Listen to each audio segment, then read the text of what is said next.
Welcome to Health Oddity, the show that strips away the jargon and hype surrounding all things health and fitness to help you live a long, strong and energetic life.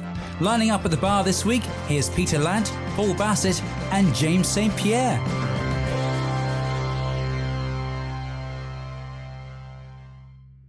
Welcome to Health Oddity Podcast, episode 29. It brings me great pleasure today to welcome back a guest we had back in February. Today we've got Brad Kearns, world-renowned expert on primal living, but also a published author. And today he's here to discuss his new book. But I've got the usual cast of characters with me. We are characters. Are we not characters? Do we become caricatures after a while if we do this long enough? You start being, like Friends. The first couple of episodes are pretty good. Then at the end, it's caricatures, isn't it? Is that where we're going? Who gets to be Ross?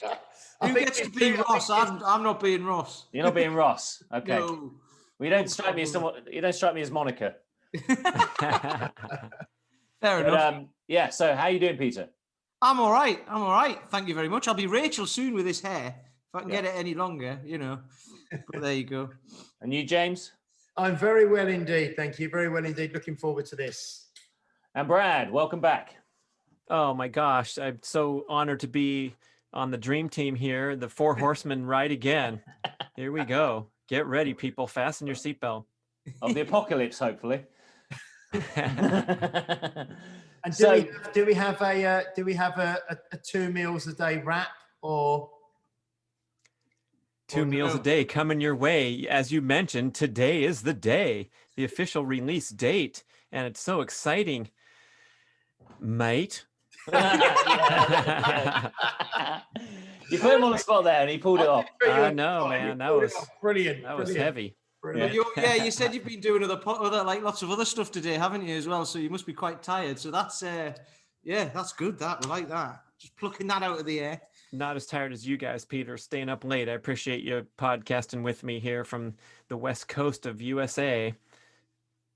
It is 10 p.m. here. I think it's 2 p.m. for you, Brad. So that's fantastic. So this new book that is released today, which is by yourself and Mark Sisson, 2 meals a day.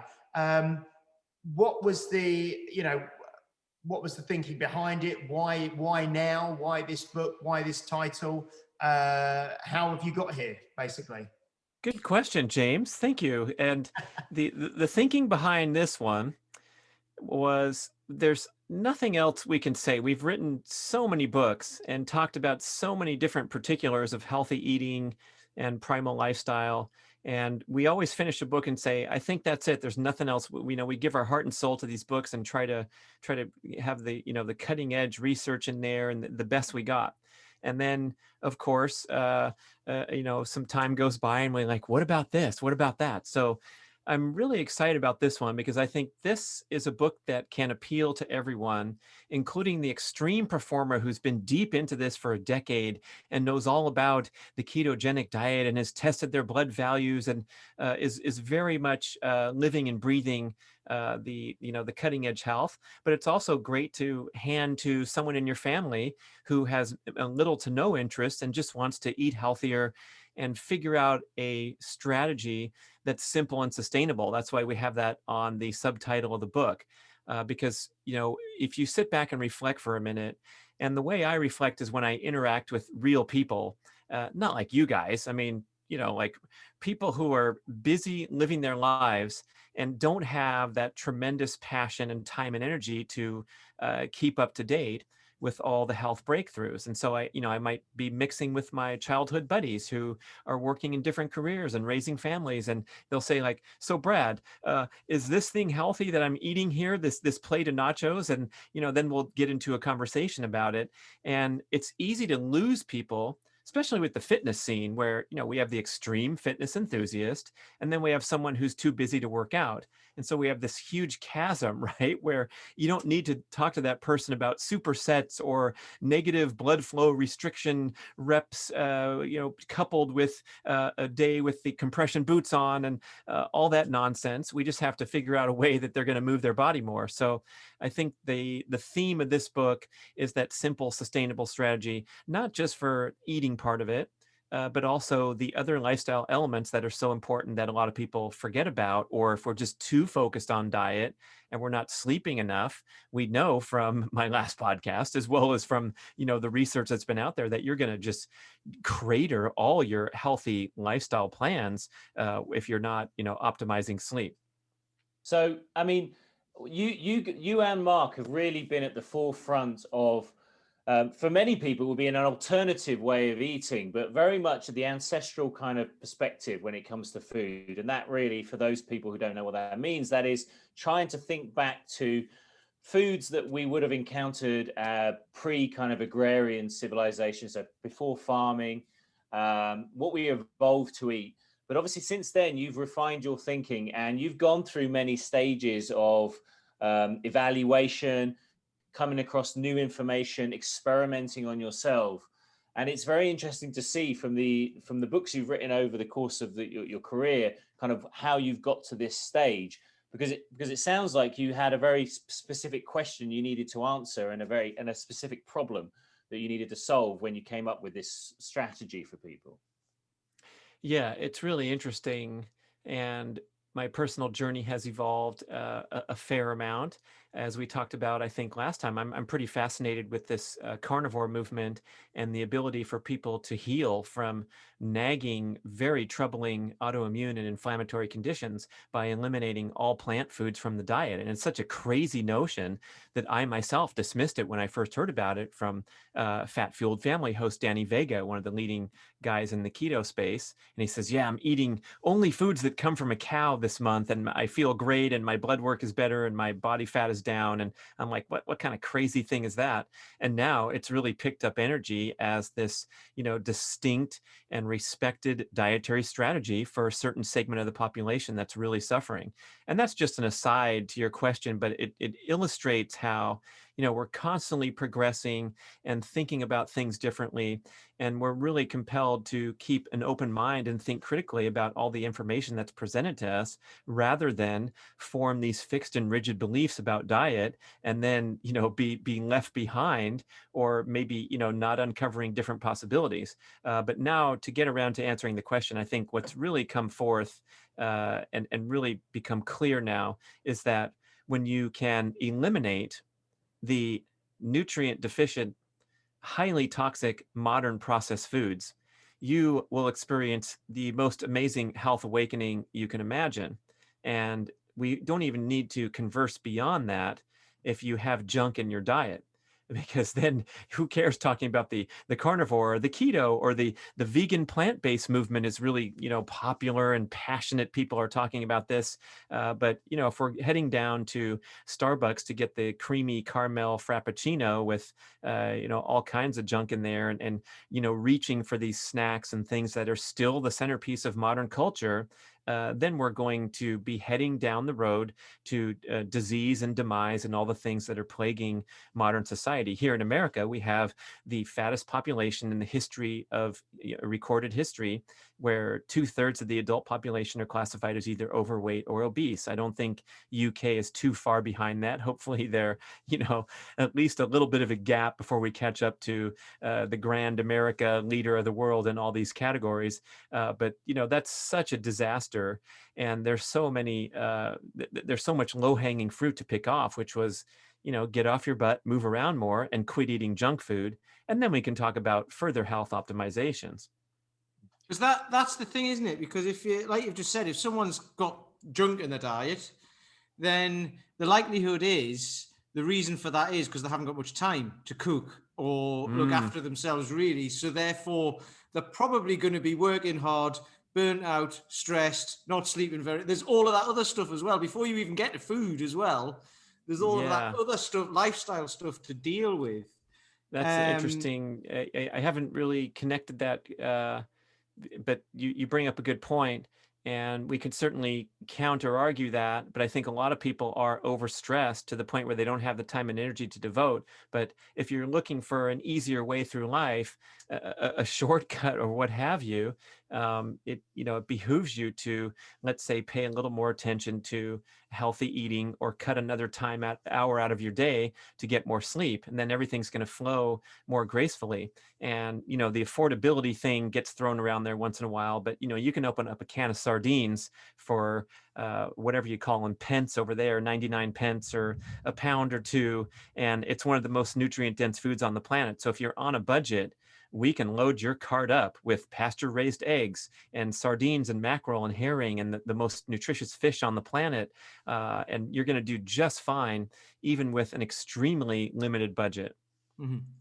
I think what I really liked about your intro today, and listening, I also listened to the podcast that you did with Mark, talking about the book and what you've been talking about recently. I think that this book is really, it seems to be taking more of a not a middle ground, but certainly something that I think is much more relatable and palatable to the everyday person, which I think is, we've talked about, you've mentioned the kind of the carnivore movement and the kind of the paleo movement and keto and all this. But I think that this approach, it seems to me in this book, is something that can be much more palatable and easy to grasp, and many people can incorporate into their life. So a wider reach, if you like. Yeah, thank you. We could still be friends if you insist on being a vegan and you can't touch those nasty animal foods. But it is, distinguished in the book as a very high risk eating strategy, because you are eliminating the majority of the most nutrient dense foods on the planet. But if you insist upon doing it, I had a great podcast guest by the name of Dr. Casey Means. She's the co-founder of Levels Health, and they make the continuous glucose monitor technology. Really interesting stuff going on there, especially for behavior modification. You put a patch on your arm and you can look on your smartphone and obtain your blood glucose values all the time, 24/7. But she chooses to live her life as a ketogenic vegetarian eater. And so, with her rationale carefully described and her knowledge of nutrition science, she does a wonderful job at that. But the next person who's just cavalierly, and systematically just taking eggs and meat and fish out of their diet, they run a high risk of nutrient deficiencies. And we also are now compelled to call into question this argument that you're more eco-friendly and minimizing the damage to the planet if you avoid animal foods. And the great leaders like Dr. Paul Saladino has entire podcasts on the topic of, carbon sequestering by grass-fed, pasture-raised animals, where they're going to give you a net carbon benefit because they sequester carbon in the soil. And so the animal farm is doing less damage to the planet than mechanized farming and agriculture, growing the wheat crop with genetically modified agents that you're eating your bread with instead of your fish or your eggs or your great food there. So we can be friends with a variety of different distinct dietary choices. And we also know that whatever anyone says, it has to be sustainable. Same with fitness, right? You can have the world's greatest personal trainer come in and say, here's what you need. You have your posterior chain is weak, and so you need to work on this and work on that. And if the person's not interested, or it doesn't seem fun or convenient, all the information is going to fly out the window. So we have to do things that somehow make sense and feel reasonable and enjoyable to the individual. And that's a huge goal, is that personal preference is the driving force, and then simplicity rather than extreme complexity, because we're too busy to deal with too much information these days. That's a good point, because I commonly encounter people asking questions like about injuries or whatever, or diet fixes, and you know that in the back of your head you have the knowledge to solve it, but at the same time you can put it in front of people and you just know that it probably won't be done because there's not really a really simple context to integrate it, or perhaps they will just do it once or twice. So it sounds like what you have with this 2 meals a day is just a very simple plan that just means that it's not very difficult to deviate from. You're kind of going to be in a situation where you can plan quite easily. You're going to hit most of your needs because you've obviously done the macros correctly for individuals. So, I mean, can you go into a little bit of detail about how the system works? Well, without giving away the book. yeah, we probably don't even have to call it a system, because a system implies regimentation and discipline and restriction and all these things. Not to pick on your word. I mean, you could call it a system if you want, but the system is where you cultivate an intuitive approach to eating, right? That's the system. And that's something that will be a tremendous awakening for many people. For example, to tap into your actual sensations of hunger and decide to consume your meals with that as the driving force, rather than the clock, or rather than some approach where you're restricting calories or portion sizes and wish you could eat more and wish you could have an indulgence, but you're now obsessing about it because you've deprived yourself.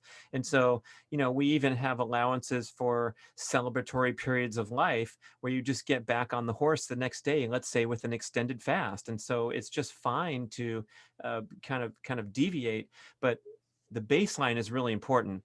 And I think people give themselves so much permission to deviate here, deviate there, deviate one more time, and deviate a fourth time. And next month is when I'll really buckle down. But if you can establish a healthy baseline where these toxic modern foods are eliminated from your diet, and boy, then, it's open season. You can do whatever you want, and you can pick your most favorites and kind of drift into different eating patterns where, people ask me on an interview, what's your average eating day like, Brad? And I'll be like, well, you don't want to know, because it changes every single day and it goes by my whims. And some of it's not, textbook. Sometimes I'm eating so much chocolate. Oh yeah, here's if you can watch on the video, I found these guys Askinosie chocolates. Oh, delicious. And some days will go by where I'll reach into the bag to get another square and there aren't any squares left. And I'm like, wait a second, didn't I just open that this morning? So that's a disappointing moment. Some days I'll consume an entire chocolate bar. Some days I might have more than 2 meals a day. For whatever reason, extremely rare, right? But if that does happen, it'll be balanced with a lot of days where I'll just have 1 or 1.5 meals. And so you're kind of just looking for this template pattern where you honor your hunger signals, you honor your satiety signals, rather than eating absentmindedly. Even when you've had enough, you just do it because you're going to finish the pint container of ice cream anyway. And I think we do that because we've messed up our mentality around eating so badly with all the struggling and suffering and deprivation, that now we have, kind of emotional baggage relating to our eating habits, instead of just enjoying food as one of the great pleasures of life. It's interesting, actually. Today I had a response because I had a client who's been struggling with attendance, had a very stressful couple of months with work, and then because I got in my coaching system, I got a little message saying I need to get back on it. My diet's all over the place. I need to do something extreme to shock my system. And I was like, oh, let's take a step back here. And I mean, I can imagine sitting down, not having kind of trained the barbell lifts for a few months, and then saying, right, I'm going to put 200 kilos on my back. That's not going to go well, and it's the same with diets. People just see an extreme solution. And I mean, you've come from the primal, the ancestral movement, and like anything, like ketogenic diets, veganism, they do have a fringe mentality. And what I can see you doing is trying to pull people to the center ground and say, work from the center outwards and try and find something that will work long term. Yeah, well said. And I think you think about these extreme behaviors, and in a way, it's setting ourselves up for failure because it's unsustainable. Mark Manson talks about this, where we have this thinking brain, the rational thinking brain, and then we have the emotional feeling brain. And it's the feeling brain that really runs the show. The thinking brain tries to convince ourselves that they run the show, but it's really the emotions and the triggers and all those kind of things.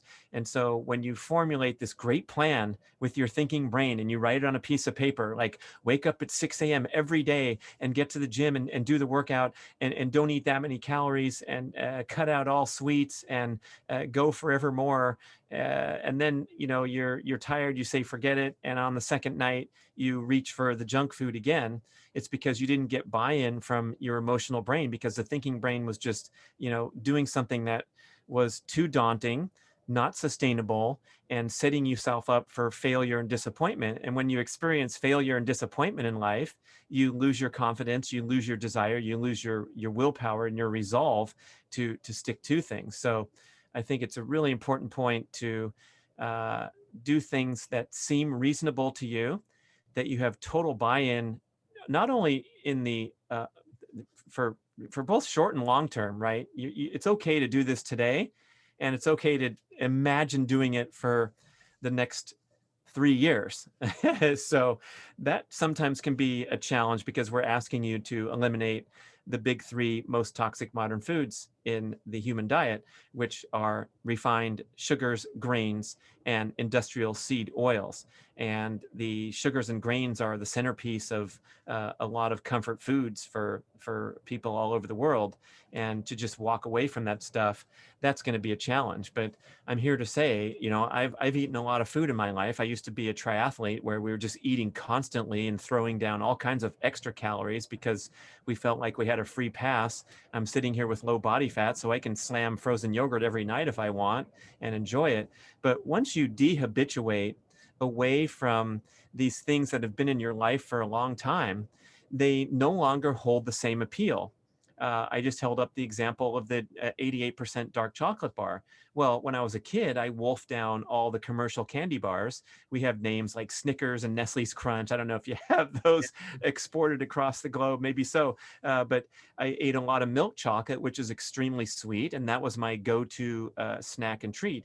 And then one day I learned that that stuff wasn't very healthy and that dark chocolate had a lot of health properties. And it was sort of an allowable treat if you're embracing this ancestral lifestyle. So, I started to chew on these bars, and an 88% dark chocolate bar is extremely bitter. It has no sweetness, and it's sort of dead on your palate if you're a sugar hound who has been addicted to high sugar products your whole life. But sure enough, if you give it some time, you grow to appreciate these nuanced flavors that have been suppressed by the bombarding of sugar your whole life. And then you start to become more of a more appreciative of fine culinary creations because you're attuned rather than just slamming, the instant gratification foods. They call them hyper palatable foods, which is combining sugar and fat together and adding salt usually. And that's what we see are processed packaged sweets. And boy, they taste great for the 4 seconds that they're in your mouth chewing them. And then they make you feel like heck for hours afterward, whereby a truly nutrient dense meal gives you that deep and lasting satisfaction that'll keep you coming back for more once you start the process of habituating to nutritious foods and getting rid of the instant gratification foods. It's funny that actually, number one, seed oils. When I stopped using them 6 or 7 years ago, just totally, because I used to use, like groundnut oil, peanut oil, and all that sort of stuff. I used to use all this stuff, and I've got some in my cupboard that has been there. Like, I like to keep it there just so I can look at the sell-by date, and it's from so I can know how long it is since I've ever used any, which is great because it just like that was one of the things, like you say, you cut these things out and you instantly feel better. Do you think it will go up in value like whiskey? I doubt that. I don't think so. The funny thing is, though, people go, "Oh, it'll be rancid now." It's rancid when it's bottled, isn't it? So, it's one of those things. It's already off. But also, I mean, I used to be, like you've just said, I used to be the same as you with, like, I used to eat a lot of sweets when I was younger. They used to have the tubs where for £1 you could buy 5 chocolate bars, like based on whichever ones weren't selling very well at the time and all of that. And my parents used to actually work for Nestle as well. Both of them did, because there was a factory in Newcastle just up the road from where I grew up. But so I used to get a lot. They used to bring back a lot of misshapes and all of that. So all of the stuff that wasn't that they couldn't sell from the factory, they used to just bring it home. Yeah. So we used to have a constant supply of chocolate. So after stopping eating all of that as well, like not stopping eating it all, but not eating nowhere near as much as I used to. Me and my girlfriend went to this place a while ago, and I didn't have any water with me. I think it was like a trampoline park, I think, and I didn't realize how sweaty I was going to be at the end of it, because it's quite energetic, and I didn't realize how energetic it was going to be. So at the end of it, I was like, I need a drink, and they just had like a vending machine, but it didn't have any water or anything in it. So I bought a bottle of Oasis. I don't know if you've got that. It's like a just a sugary drink. It's all I had, and I had one sip, and I was just like, blimey, people drink this. I couldn't believe how sugary it was. Whereas years ago, that would have been like my go-to thing, you know. So Yeah. I I think think what you're saying, Brad. I think like once you wean yourself off of that instant gratification of sugar, it usually, what from my experience and the experience with clients, it usually takes 3 or 4 days of not having it, and then you kind of turn a bit of a corner, don't you? And you don't have that kind of craving for it. Is that in your experience? Is that kind of how it works? Well, 3 or 4 days would be great. I mean, that's nothing. Maybe some people are going to say that they're struggling for a month or two. But I think one area that might be really appealing to people is when you're ditching these junk foods, you want to make sure that you enjoy, lavish meals and ample quantities of the approved foods. And this is sort of an intermediary step because, the title of the book's 2 meals a day. The subtitle should be, and no snacking either. But we talk about that inside the book because snacking is surprisingly destructive to your fat burning goals. And as soon as you snack on anything, even if it's a really healthy, nutritious dark chocolate bar or handful of macadamia nuts, you immediately shut off fat burning and you proceed to burn through the calories that you just consumed. So this idea of nibbling throughout the day is really destructive to managing your insulin levels and trying to drop excess body fat or maintain weight. So if you can dehabituate quickly, that's wonderful. But if you're, kind of had a lifelong pattern of enjoying all the various delicacies and treats, you're going to have to kind of make a concerted effort to, eat these wonderful, really filling and satisfying meals of nutritious food. And that will help you transition more gracefully where you do have energy to burn all the time, even if you have to eat 3 meals, or even if you have to snack for an interim period. And in my own case, when I started working with Mark Sisson in 2008, he presented to me this idea of the primal style diet based on ancestral health, based on evolutionary biology, hunter-gatherer dietary patterns. And he said, so the key feature here is no grains. And I'm like, no grains? What do you mean? No bread? Okay, well, what about cereal? No, cereal's a grain. What about oatmeal?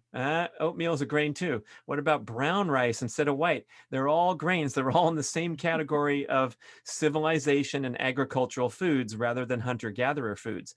So when I completely eliminated all grains from my life, cold turkey one day in June of 2008, boy, there was a lot of room in my pantry, right? Because we have this stuff going into every meal almost. And so what I did was I substituted my daily morning giant bowl of cereal. And I'd been doing this since back in the athletic days. I had a salad bowl, and I'd throw in 4 or 5 different kinds of cereal. Of course, the healthy kind, not the junky, colorful stuff, but, granola and a mixture of different, Kashi was one of the brands. And then I'd have big, giant scoops of non-fat yogurt and fresh berries and almond milk or coconut milk. And so it was a huge carbohydrate bomb with a lot of refined grains that have minimal nutritional value. And that thing, I had to have it every day because I was a high calorie burner and I had grown accustomed to this being my fuel for a big, busy day. So what I did, instead of just ditch that and walk into life in a fasted state and think I could immediately transition, I instead made this incredibly beautiful, lavish omelet every single morning with 6 eggs and sauteed vegetables and sliced avocado on top and melted cheese and bacon bits inside and salsa. And I'd have this thing that fit the entire plate, a 6-egg omelet. That's like 3 different, that's like 3 omelets at the restaurant. And I would enjoy that thing every morning, and that would sustain me for hours afterward. And I had absolutely zero complaint from missing my precious cereal bowl that I'd had my whole life since I was a kid.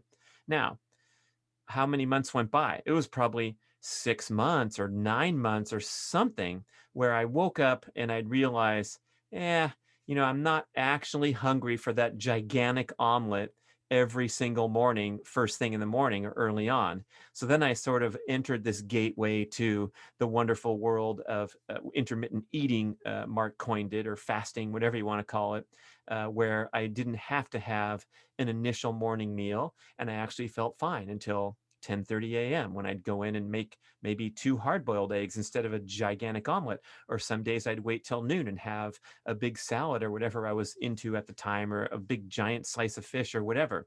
So it's getting through that gateway and accessing these wonderful benefits that you see on the cover of many books, fast your way to a lean body and all this kind of thing. But most people are needing to have a more strategic approach, because there's too much suffering and deprivation going on, and actual failure when someone's not metabolically healthy enough to go and be skipping meals or restricting carbs to the extreme out of the diet. It has to come at the proper time. And so we really emphasize, and that's why you said, James, that this book is kind of opening up to more people, where if you don't have this exceptional metabolic health, hey, here's the baby steps.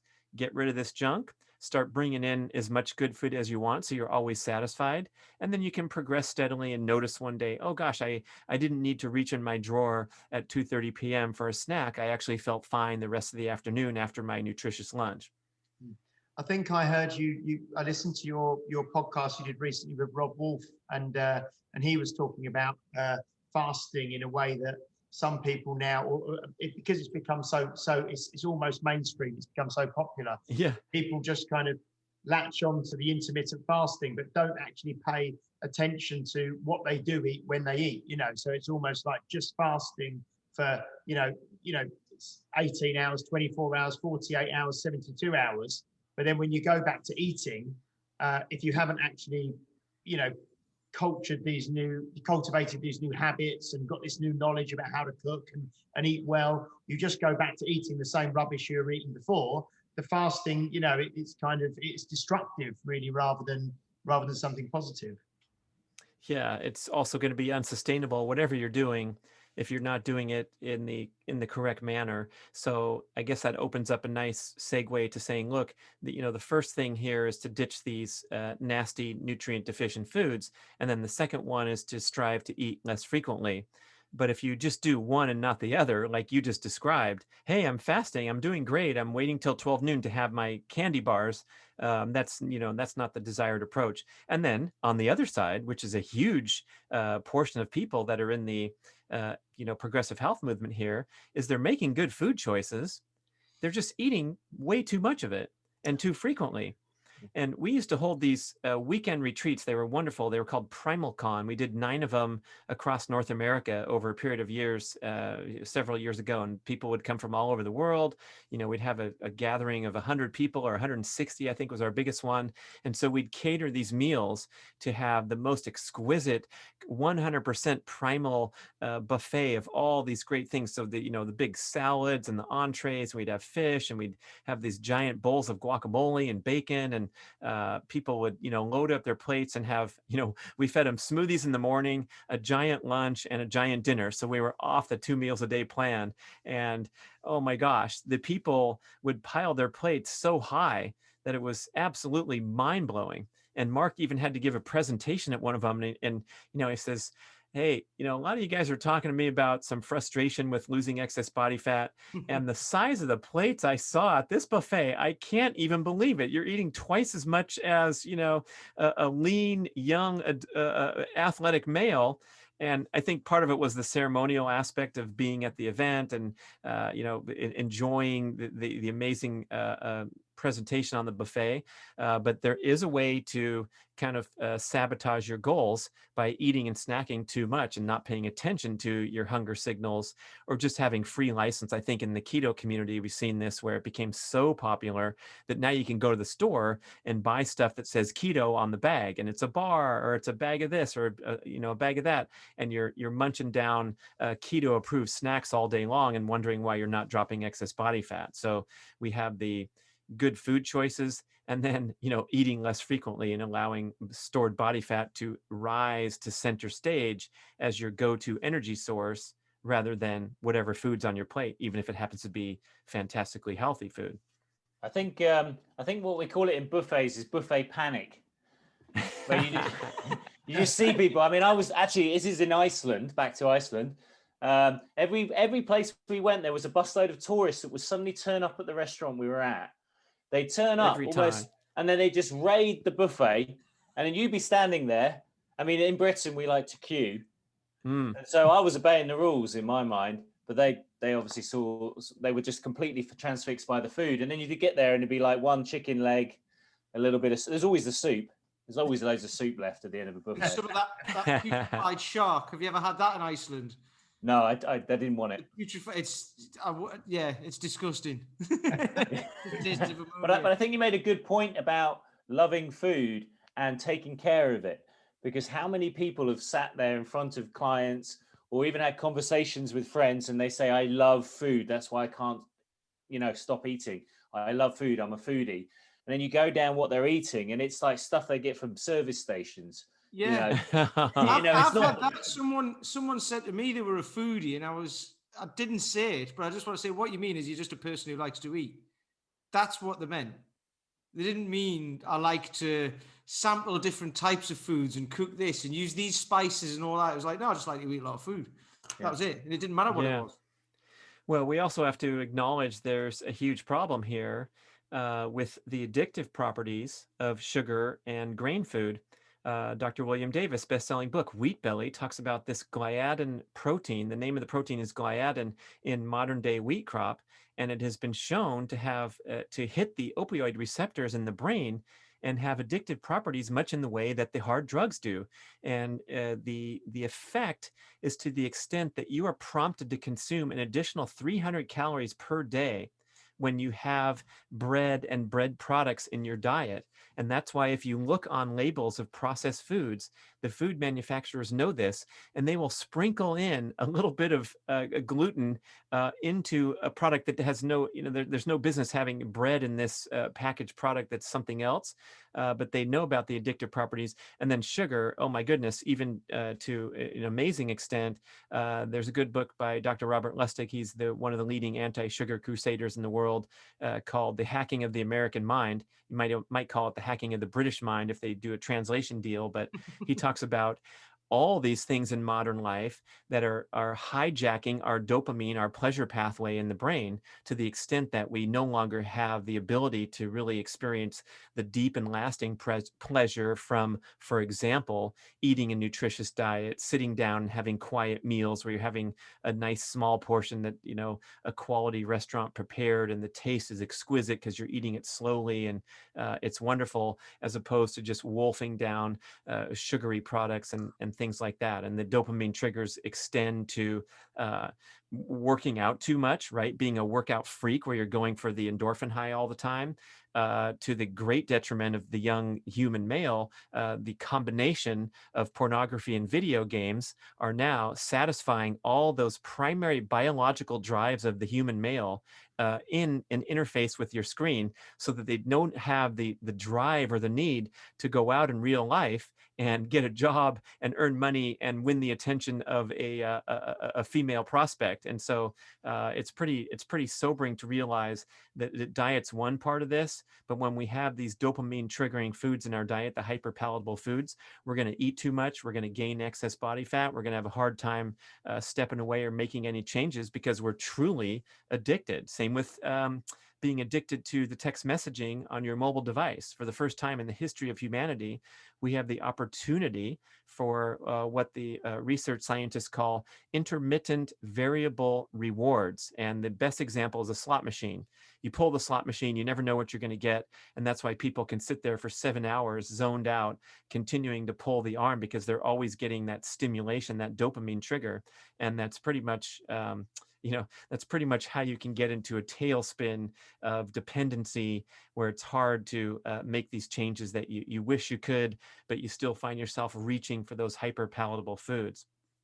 I saw something on that with social media, actually. I think it was what's his name, Dr. Huberman, I think he's called. Andrew Huberman, good Andrew one. Huberman. Yeah. And he was saying people on their phones checking social media all the time, they're getting that dopamine hit. I think it was the dopamine hit, but then when they go, it only lasts for so long. So they're actually making themselves more depressed. the more you look at it, the more you're making yourself depressed. So it's kind of self-fulfilling, which is just. And we're hitting kids at a very young age in which they're very susceptible to the reward kind of mechanism, the addiction mechanism, at a time when they're teenagers, when their brains are developing, when they're, we all got pretty addicted to things as kids. I've still got that stack of White Dwarf magazines and my miniatures, I might have painting miniatures. Well. So, I've got obsessive about things, and as a teenager, if you get them young, then obviously you've got a lifelong customer. But I mean, that brings me to a question I've been thinking while you've been talking, which is sometimes it feels like a massive tidal wave, that we're being hit by multiple things, the kind of sedentary nature of modern kind of jobs, the processing of modern food, we've discussed the social media aspect as well. So we've got all these things that are kind of bearing down on society. What gives you the motivation to keep writing books and having such a positive take on things? I mean, we're all in the health industry, so we've all gone through this process. But what have you done to kind of, I suppose, think deeply about this? Why you're doing it? Yeah, good question. Thank you. I think, when we have a passion for the work we're doing, that's when we can be most effective. So I'm kind of walking my talk in every way. 99.9% of the time, what I'm communicating to others is something that I aspire to do or have, had success with myself. And I think that's what keeps us going, is that enthusiasm for things that have improved your own life. And, I'm a parent. My kids are now in the adult years, and I'm doing my best and continue to do so to be a positive influence. But you realize that, you can open your mouth and yabber as much as you want, and it has about 1% effectiveness in comparison to walking your talk and leading by example. And I think that's the case with anything we do, is that we have to be all in ourselves. Otherwise it's kind of like the politicians who turn out to be exposed as liars or doing ridiculous things when they emerge into power. They're not they're not really what they talk about, or what they try to convey as an image or a brand. And so I guess that's one answer that comes to mind for me. And the other one is, man, my heart is heavy because I've had the great privilege of, enjoying a healthy lifestyle to date. I'm 56 years old now. I expect to live for many more years and feel great and pursue peak performance goals. So I'm actually focusing a lot of my content and my contribution on kind of my peer group, because I want to, promote the beauty of pursuing peak performance throughout life and maintaining that passion and that competitive intensity that many of us had when we were in our schoolboy years, right? And we all have stories. And if you go to the pub, you can ask each person there, hey, what was your favorite sport when you were a youth? Oh, mate, I reckon I could have been a professional footballer, but then I had to go work in the factory instead. It's like, okay, everyone's got a story, everyone's got an excuse. And then most of us are sitting on the couch watching others perform in their glory days. But the truth is that we can all step outside and pursue something outside of our current comfort zone, whatever that is. And if you've been on the sidelines for a long time, don't go jumping into the A division community football league, because you're going to get slammed. But maybe you can go to the park and kick the ball around for 20 minutes and huff and puff and break a sweat, and then see that this new path opens for you in life, rather than just being a spectator who's constantly entertained, like we discussed, with your mobile device and with your Netflix queue and all these things that now we've created the most softest and most comfortable, decadent, luxurious human experience possible, where we don't even have to work to get food. We can just click a button on our computer and someone comes to our door and delivers it. So you're not going to enjoy that. You're just not going to enjoy that meal as much as if you ride your bicycle down to the farmer's market on the weekend, talk to the vendors, talk to the farmers, make a careful selection, come back, open up a book, make a proper recipe, invite others to enjoy a social experience rather than munching down food while you're watching something on a digital screen. And I want people to kind of awaken to that, because that's what's been a lot of my life. I mean, we're in those age groups now, all of us on the screen here, where you had a certain period of your life that was free from internet connectivity and mobile devices. And you can all reference, if you're watching on video, everyone's nodding their head. Yeah, I used to play in the forest, and my mother rang a loud bell, and I ran, into to dinner time. And we all have that. And the kids today, they don't even know what we're talking about. So that's a heavy heart for me as a parent. So I want to, connect with the younger audience as well as the older guys who are aging more quickly than they deserve to be. And I've seen recently, just referencing what you talking about staying competitive, I've been watching, I think it's been on your Instagram feeds, the recent practicing your high jump. You've been putting quite a few bits on recently, which is fantastic. Practicing all the warm ups and the run ups and doing your jumps. So you still compete at high jump, don't you? Yeah, thanks, James. I mean, it's something you could call it silly, but what's interesting to me is that it means a lot to me. And I'm a very competitive person. I was a professional athlete. I was national champion and ranked number 3 in the world at my best as a triathlete. So I have that intense competitive drive in myself, and I need an outlet for it. And I love to cultivate it. But right now, it's when I jump over the fence and sneak into the school that's closed to practice on their high jump pits, and I have to carry my own standards and throw them over the fence and retrieve them and set them up.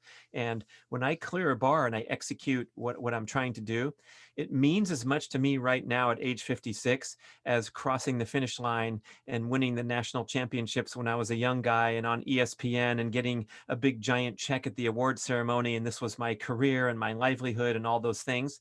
The charge or the excitement that goes off is the same. It's the same hormonal experience. So we all have that potential to be, a hero in our own minds, or, pursue our own personal legend, as they call it.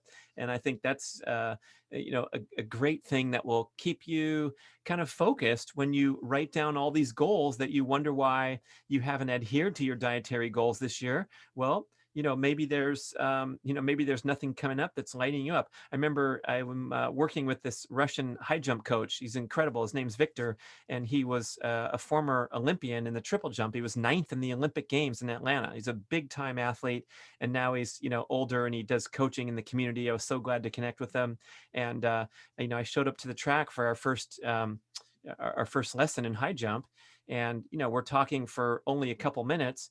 And he has that direct, Russian style, probably different than the polite and pleasant Americans. And he says, "So, are you going to reduce your body weight?" And I'm like, "Are you serious? I'm a health expert and pictured on Instagram, jumping up in the air and wearing tight clothes and appearing in fitness videos for the Primal Blueprint courses. And this guy's just straight up like, you could lose a little body weight and you'll jump higher." And I thought it was like the most beautiful comment, and I smiled, and it's like, the mofo is right. I can take it up another notch if I want to be a really competitive athlete. Of course, the doctor's not going to tell me that my health is at risk because I have 11% body fat. But gee, what if I got down to 8? That would be fabulous. So even I, at a point where most people would look at me and say, "Oh, that guy looks pretty healthy and he's still athletic," there's always another level to go up to. And it's such a wonderful thing to strive for. So yeah, man, it might seem ridiculous, but I'm trying to get that six pack glistening even harder in the next Instagram picture. Okay. That's where most people would just go, "I'll just take a pool." You don't need low body fat for that. It's much easier. Yeah. I suppose that's probably a good place to kind of to call it. I thought it's been absolutely fascinating, this chat, because I listen to your podcast and you get a really wide range of guests, and certainly for anyone listening to this our podcast, if you do have a time and you are someone who likes podcasts, then please do check out b.rad, because you really get a great range of people, subject matter experts, people that you obviously have a great interest in their story as well. And you, as I said in our last time we met, you do have a habit of breaking down very complex information into a kind of very simple kind of they're palatable and very easy to consume, so that you don't feel like you've done everything wrong in your life. Wow, I mean, I appreciate that. Yeah, I mean, you were a triathlete back in your 20s and 30s, and I was smoking quite a lot and drinking. But it does, that bit you said about, like your taste buds change when you reduce your sugar. I mean, I've had clients, because my initial program with clients is low carbohydrate, and people say, oh, like ham tastes sweet, meat tastes sweet. All these things started tasting different. And I had that experience when I stopped smoking, because, you have this kind of, ash in your mouth for, most of the day. And then all of a sudden your kind of taste buds come alive and the world becomes Technicolor. That's on, gotta be. Sorry, I was going to say that's on Black Books, isn't it? There's a show over here, and the guy Bernard Black, he smokes loads, and then the guy says to him, he goes, "What are you eating?" He goes, "I don't know. It's some sort of delicious biscuit." And he goes, "No, it's not. It's a coaster." So, Brad, if people want to get hold of the 2 Meals a Day book, and obviously find out more about you, I mean, probably most of our listeners, I think, will have heard the first one with you as well, but in case people didn't, how can people kind of find out more about you, follow you, and get hold of the book that's come out today? Oh, thanks, James. You can go look at 2mealsadaybook.com, TWOmealsadaybook.com, and there's some pre-order bonuses. Even though the books, this show is being released while the book's available, we'll still give you the bonus items, and it's kind of fun. You get a sneak peek PDF that you can share with other people, a discount for shopping on the Primal Kitchen website, an audio summary of the book, and then at bradkearns.com you can connect with me. You can see these wild and crazy videos where I'm talking about high jumping or breaking the Guinness World Record in speed golf, and be entertained, and follow the b.rad podcast. I appreciate the plug, because it's really fun to be in that seat, being an interviewer. I love being a guest too, but just connecting across the world is so fascinating that we can share information so readily, and we're all pursuing the dream of health together. And boy, I'm such an honor to come back again and talk with you guys, and I appreciate the great work you're doing. Thank you so much, Brad. It's an absolute it's been an absolute honor and absolute pleasure to have you on again. Paul, are you going to give us a final thought today? Oh. No, that just caught me on the spot then. It's like I might end up just doing a rap instead. No one wants to hear that. No, just be a man umming and erring. It'll be no. I mean, it's for me, as a personal trainer and coach, I come across so many people, and food is one of the things that really it can define people's lives, both positively and negatively. And people's relationship with food is very complex. And as a coach, I'm always trying to find a way of creating habits and behaviors that are going to stick long term. And it was interesting listening to your podcast with Mark, where you were talking about your evolution of thought, because I think we've all gone through some kind of evolution of thought, from being, I started out learning about film acetone, for example. So I was totally into that zone for many years. And then I started coming across new information that just clicked another part of the puzzle, really, and sent me down a slightly different route. And what I've learned is that you do need to be focused on one element. You do need to commit yourself to something. But at the same time, you have to have one ear kind of listening to see what's working elsewhere, because you never know how you can improve it. And I certainly noticed that from when you were talking with Mark, how you're going, you know what, maybe we could do something slightly different and get a better result. Yeah, well said. I appreciate it. Peter, anything you want to say? Well, not really. I was just I was gonna say something similar to you, actually, Paul. There, just reiterate. It's not because I'm tired or anything. I was actually going to say what you were going to say, but no, just reiterate. It was good to listen to kind of the evolution. So where this book has come from, and what you've tried in the past, and you're like, oh, right, we've done everything now. There can't be possibly anything else because we've tried everything and we've gone through. Then it's like, no, there is another way, or there is something else we can add to this over the evolution. And what it's good to hear about is somebody who's been in the industry in one way or the other, one form or the other, for so many years, just being consistent and saying, this, like, it's the fundamentals are all kind of the same. There's different ways of doing something, but the fundamentals are very much the same, of just incorporating this stuff into your lifestyle, that it fits around what you do. So so thank you. It just makes perfect sense. So I love it. Thank James. you. Brilliant. Thank you so much, Brad, for joining us again. Thank you so much, Pete. Thank you so much, Paul. If you're enjoying listening to this podcast, please please subscribe, please leave us a review, 5-star reviews, and share with your friends on social media, and leave a review wherever you listen to us. So we will be back next week. We have 2 great guests next week. We have Josh Hillis joining us, and then Dan John joining us for his 3rd visit to the Health Oddity podcast. But those podcasts will be released over the next sort of 2 or 3 weeks. And obviously, Brad's great podcast with 2 Meals a Day will be out first of all. So thank you all. We appreciate you, and we will catch up with you very, very soon. Take care. You've been listening to Health Odyssey with Peter Lant, Paul Bassett, and James St. Pierre.